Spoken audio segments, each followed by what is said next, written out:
اعوذ باللہ من الشیطان الرجیم بسم اللہ الرحمن الرحیم۔ فرعون اور اس کی خادمہ۔ حضور صلی اللہ علیہ وسلم شب معراج میں بیت المقدس کی طرف جاتے ہوئے مصر کے قریب ایک مقام سے گزرے تو انہیں نہایت ہی اعلیٰ اور زبردست خوشبو آنے لگی۔ آپ صلی اللہ علیہ وسلم نے حضرت جبرائیل علیہ السلام سے پوچھا کہ یہ خوشبو کیسی ہے؟ جواب ملا کہ فرعون کی بیٹی کی باندھی مشاطہ اور اس کی اولاد کی قبر سے آ رہی ہے۔ پھر حضرت جبرائیل علیہ السلام نے اس کا قصہ بیان کیا۔ ارشاد کیا، مشاطہ فرعون کی بیٹی کی خادمہ تھی اور وہ خفیہ طور پر اسلام لا چکی تھی۔ ایک دن فرعون کی لڑکی کو کنگھی کرتے ہوئے اس کے ہاتھ سے اتفاقاً کنگھی گر پڑی۔ وہ اٹھانے لگی تو اس کے زبان سے بے ساختہ بسم اللہ نکل گیا۔ اس پر شہزادی نے کہا، تو نے آج عجیب کلمہ بولا، رب تو میرے باپ فرعون ہی ہے، تو پھر تم نے یہ کس کا نام لیا؟ اس نے جواب دیا، فرعون رب نہیں بلکہ رب وہ ہے جو اللہ ہے، جو مجھے اور تجھے اور خود فرعون کو روزی دیتا ہے۔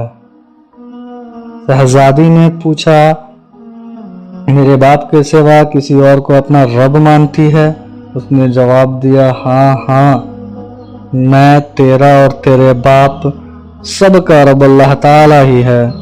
شہزادی نے اپنے باپ سے کہلوایا تو وہ سخت غضبناک ہو گیا اور اسی وقت اسے دربار بلوا بھیجا اور کہا، تو میرے سوا کسی اور کو اپنا رب مانتی ہے؟ اس نے کہا کہ ہاں، میرا اور تیرا رب اللہ تعالی ہی ہے جو بلندیوں اور بزرگی والا ہے۔ فرعون نے اسی وقت حکم دیا کہ تانبے کی جو گائے بنی ہوئی ہے اس کو خوب تپایا جائے، اور وہ جب بالکل آگ جیسی ہو جائے تو اس کے بچوں کو ایک ایک کر کے اس میں ڈال دیا جائے، آخر کار اسے بھی آگ میں ڈال دیا جائے۔ چنانچہ وہ گائے گرم کی گئی۔ جب وہ آگ جیسی ہو گئی تو فرعون نے حکم دیا کہ اس کے بچے کو ایک ایک کر کے اس میں ڈالنا شروع کر دو۔ اس نے کہا، بادشاہ، ایک درخواست ہے میری، اسے منظور کر دو۔ وہ یہ ہے کہ میرے اور ان بچوں کے ہڈیاں کو ایک ہی جگہ ڈال دینا۔ اس نے کہا، اچھا، کچھ حقوق ہمارے ذمہ ہیں اس لیے یہ منظور ہے۔ اس کی دونوں بچیاں اس کی آنکھوں کے سامنے جلتے ہوئے آگ میں ڈال دی گئی۔ وہ فوراً جل کر راکھ ہو گئے۔ پھر سب نے چھوٹے بچے کی باری آئی جو ماں کی چھاتی سے لگا ہوا دودھ پی رہا تھا۔ فرعون کے سپاہیوں نے اسے گھسیٹا تو اس نیک بندی کی آنکھوں کے تلے اندھیرا چھا گیا۔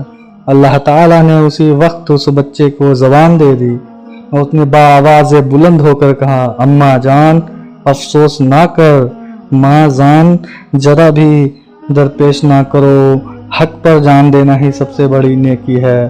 چنانچہ انہیں صبر آ گیا، بچے کو بھی آگ میں ڈال دیا گیا اور آخر میں ان کے ماں کو بھی اسی آگ میں جلا کر مار دیا گیا۔ یہ خوشبو کی مہک اسی کے جنتی محل سے آ رہی ہے۔ بے شک پروردگار، بے شک رب العزت ایمان پہ رہنے کی توفیق عطا فرمائے، ہم لوگوں کو ہمیشہ سچے راستے پہ چلنے کی توفیق عطا فرمائے، آمین ثم آمین۔ ملتے ہیں اگلی ویڈیو میں، تب تک کے لیے اللہ حافظ۔